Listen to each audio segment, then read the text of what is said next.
What's going on, guys? Welcome to Steve Does Stuff. I'm Steve, and today we're going to be doing some truck stuff. Today we're going to be replacing the oil cooler lines on my 2016 GMC Canyon. For those of you who don't know, that truck, 2016 GMC Canyon, it's got a 3.6 liter LFX engine. And last year when I changed the coolant out of it, I found some very rusty oil cooler lines. These do not look good at all. These are very rusty. I did some digging around online, and apparently oil cooler lines are a pretty common point of failure for these. So after I changed the coolant in it, I did the right thing and I didn't do anything. After we moved, I did the right thing again, just kind of put some bed liner on there and some rust converter spray to try and seal them over the winter. So it's been about, I don't know, since October. It's April now since I looked at these last. I know they're not leaking because I haven't found any oil and my motor hasn't blown up yet, but today we're gonna be replacing them. Went to a GM dealer and these are the parts that I got. There are two pipes for this one. The inlet and the outlet, they come from the back of the filter housing as well as the block, and then they plug in at the bottom of the rad. This is the parts diagram that I got from the GM parts department. So piece number 1, 840-58587. Hose number 2, which is number 6 here, 840-58586. Now these prices have gone up significantly since COVID started. So today we're gonna get to work. I gotta get the drift car out of here, gotta sweep the floor, and then we'll pull the truck in and start ripping this thing apart. I have no idea how to do this. It looks fairly simple. We're just gonna start taking stuff apart and see what happens.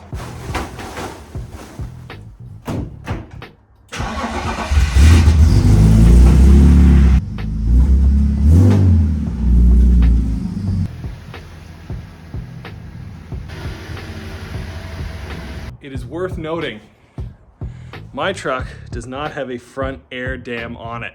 So because of that, I can slide under it quite easily. If your truck has this front air dam on it, you're gonna need to put it up on blocks. As far as the front air dam is concerned, I took it off and I saw a drastic change in my trans temps. So after this, I will be putting it back on. Now, however it is that you actually get in here, this is the bottom cover that covers the rad. There are 4 15mm bolts, 2 at the front, 2 at the back. Snip those guys off. So these are the 2 lines that we're going to be changing today. Might be a little hard to see, but these were really, really rusty. And I just came down here and did the right thing. Hit them with some basically bed liner. We got to pop both these guys off, but before we do that, let's head up top. So our first line, which I believe is on the driver's side, is this guy right here. So it's going to connect to the back of the oil housing.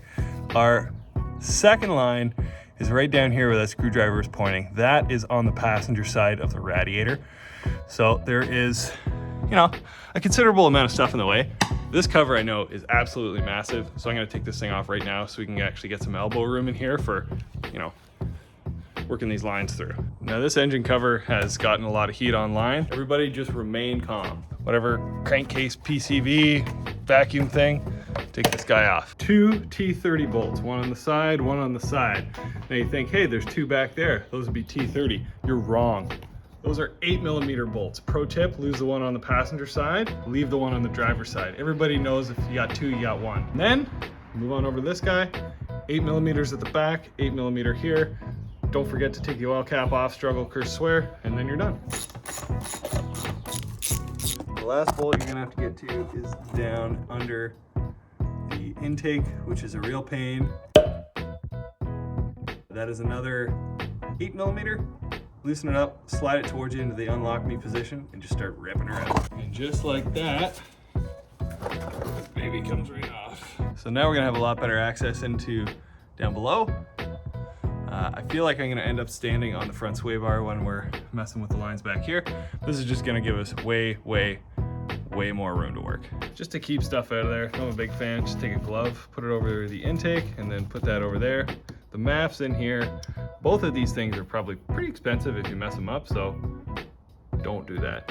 Just so there's no confusion here, you grab these lines and wiggle them. These are the 2 lines that have to come off, and this one that goes into the side of the block is gonna be a disaster. Now, they run kind of through here. I don't know if you can see. They run down through this maze, and they really don't seem that bad. Like, they're down here. Getting them up here together is gonna be a bit of a bitch, but I believe they're gonna have to come out together, and we're gonna start at the bottom and drain the oil out of them first. Now for the caps themselves, I think it picks the right way to do this, but one of these little fork dogs will work just fine. You gotta slide these caps back. here, one here. That's going to expose these little snap rings right there. These are what hold these in. And this is going to get especially interesting when we're on the top side of this. Just got to kind of work our way in here, trying not to mangle these things because I don't have extras. So that would be not good. Now, I'm going to throw a needle nose plier on there. So once I got it up, needle nose plier and just gently give her a yank. And that is gonna be the most important part of this whole thing. They do not sell these clips. I couldn't find them. They're like 200 bucks for the block. So I'd say, you know, be gentle. Definitely don't lose them. So put that on the ground. And I just start working this pipe out. No doubt she's rusted in place. I do not want to snap this pipe in here.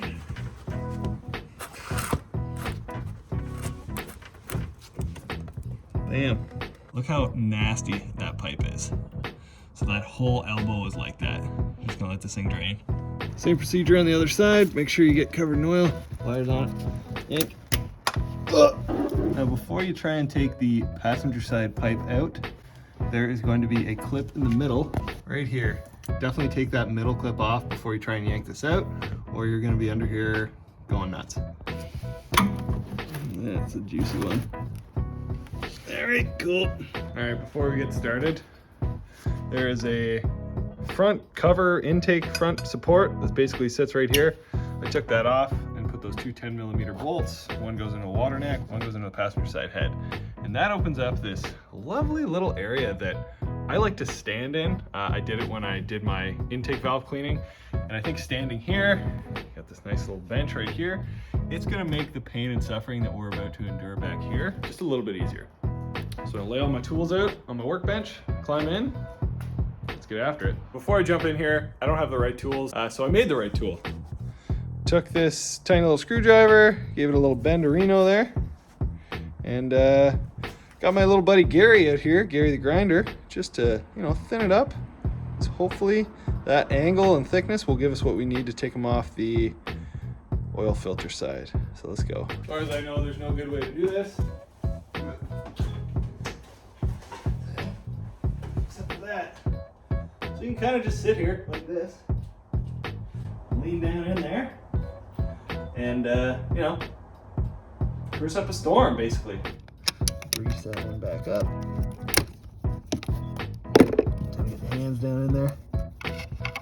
If this falls and I never see it again, we're hooped. Like hooped. Okay. We got it. Oh. Talk about a heart attack. I just took the first one off and dropped it. Just like I said I wasn't gonna, and it hit the ground, thank God. Okay, so with this back one off, you can see the clip is going to be pushed out towards the driver's seat, so towards the back of the truck. I don't think this one is going to be that bad. It is super tight in here though. Like, that's all the way down in there. But I think it's going to be okay.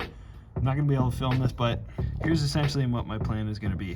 I'm going to take my pick, push this thing kind of out that way, and try and get the pliers down in there, push down and come out. I'm gonna try and get my hands in here with the pliers. So once I push this pin out, I'll yank it out with the pliers and up. One thing's for damn sure, I do not want to drop the second one because I feel like I just got away with murder. She's out. What I ended up having to do, first of all, I bent this out of the way big time, which, you know, it's not important. So you can see right down there, that is where the collar was holding that tube in place. I pushed it down and around, and that essentially unhooked one side of it, and I kept pushing it until it started to poke out the front side, kind of right here. Then I bent the dipstick tube out of the way so I could get my hand down in there, put a set of needle nose pliers in there, and then held on for dear life and slowly pulled it up. It's a little too late now because my oil lines are off, but I would highly recommend a set of extra long needle nose pliers. So now, all the clips are undone at either end. Now we gotta get these lines out. Okay, no more clips on. Start yanking on some of these hoses. Okay, well, unsurprisingly, this one is coming out much easier. That's that flange that I was talking to you guys about before. You gotta push this in past this little area, and then you get the clips in there. So, one is out. Okay, that one came off much easier. They're free, and whew, a bit of oil. As you can see, we got both lines free down in there. They kind of just run along here. I'm gonna try and take them out as delicately as possible. And just twisting on them, moving them around. Let's get under the truck, see what we can do. There's actually quite a bit of space here. That was honestly probably the easiest part. Come on now. And there they are, dripping oil all over the place. So let's compare old versus new. This one goes to the oil filter housing because it's got that nice hook on it. You can tell by the way it is. And if we follow that all the way down, it goes to the passenger side of the radiator. You're gonna remember it has this little clip here that holds it in place. This particular one, driver's side of the radiator, sneaks up in here, and this is the one that goes into the side of the block and is a nightmare. Little comparison of old versus new. Once again, because this one is the straight one, this is the bugger. This one goes into the motor and then goes down is on the driver's side of the rad. You can see the old pipe was in really tough shape. Super glad that this didn't break off in there. Also very glad that I didn't drop any of my clips. So I don't see many differences in them. The old ones came clamped together versus the new ones just basically have like, looks like a wear strip on them. I am not gonna clamp these back together because I feel like it's gonna make it more of a pain in the butt to put in. So I'm gonna fish in this line first and then pop it into the side of the block, then hook it up down in there. I wanna make sure the clips are in the block because if I lose one, it's gonna be much harder to jerry rig something into the motor than it would be just a couple zip ties, keep that thing in down there on the bottom of the rad. So let's get to it. Now, a few videos I saw online said feed them in from the bottom. No, but I couldn't help but think to myself, I don't want to do that. So, I mean, that was pretty easy. So we almost got them in there, but it's actually got to go under this piece of the AC system. So we got to back it up, shoot her in there, and then just drive her right home. All right, well maybe Buddy was right. All right, well no, I'm smart. Ah, yeah, we got it. No problem. All right, this is a great example of what you're gonna want to see down there. Now look, are you looking? So see this area down here?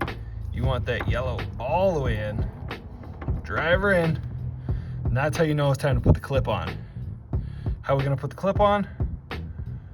I don't know. The clip is in place. So what I did was essentially I grabbed this area of the top of the clip with some needle nose pliers. I lowered it down and placed this piece in the groove, trying to keep it as straight as possible. Then with my other hand, I kind of came in through here and started working the clip around through the other side. Surprisingly enough, it didn't have a lot of resistance going in, but I've pulled on this a few times. It's pretty good. I'm gonna give it another yank test, and then I've got to slide this cap all the way over so these things can't work themselves loose. Not as bad as I thought. All right, it's about, I don't know, an hour or two later, and everything's going pretty much according to plan. I thought I had the clip on the engine side, but the clip had stretched. Took that off, tried to put another one on, lost that one. Tried to take the dipstick tube off, put it back on, realized that there's no way that if I got the bolt all the way out, I would ever get it back on. So basically what did it for me was I took a flathead screwdriver, bent the pickup tube as far the way as possible, and then the tube and the motor can articulate up and down. So I pushed it all the way down and then just went in there with some pliers. I 100% recommend that you get pliers that are longer than these. Unfortunately, I can't go anywhere because my truck is now a paperweight, so one's done. Up next, we have oil filter, passenger side pipe. All right, so to get it there, we're basically already there. We got to do some turning, some moving, some juking, some jiving, and then we're in there. The only problem is this clip has to go in from the bottom, so we're going to be putting it in and pushing up. So a couple of things are certainly in my way. I think it'd be best if we went under. Yeah, something like that. Ooh, a lot of dirt in there. And drive her home. Let's see if we can get the clip on this thing now. Fingers crossed I don't lose this one.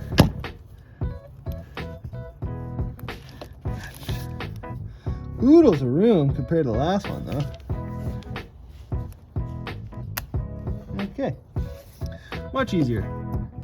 You can see this one's a little sloppy jalopy. So we're gonna press that over, give it the pull test, and we're good. God, that was easier.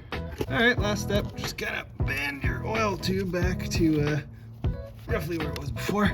This is gonna be fairly easy compared to the enjoyment that we just had. Get little plug skis off there, just like that.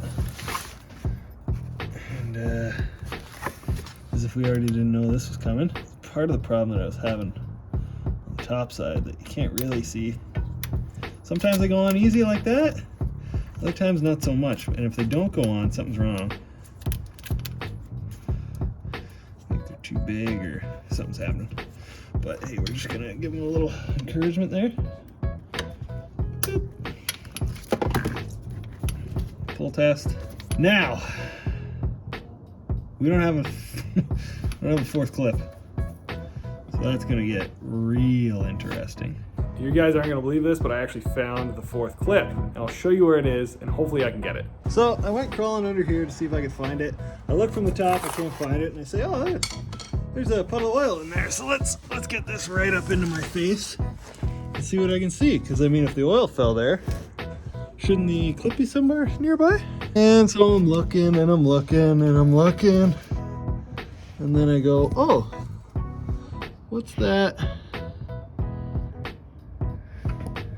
hanging right there? Why, that looks like the clip that's hung up on that power steering pump. So I don't know, there's no real way to get my hand up in there. See that little nub right there? That is our clip. And I'm gonna see if I can get it.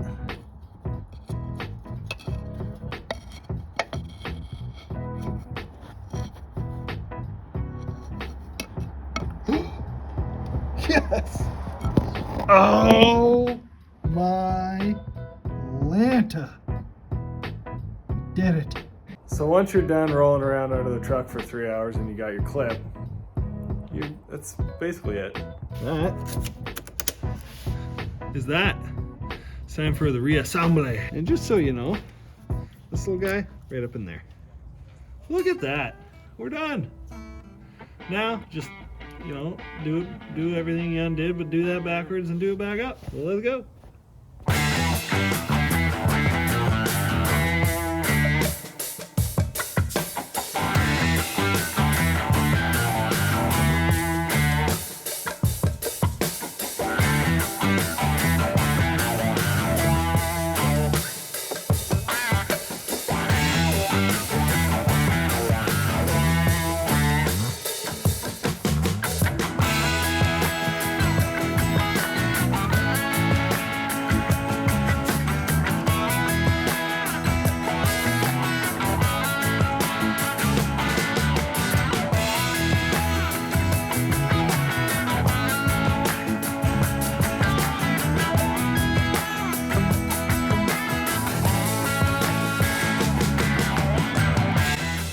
Okay, here's the test.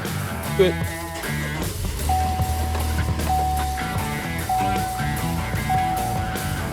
Oh, that's a lot of PSIs. Okay, that's fairly steady. Okay, so far so good.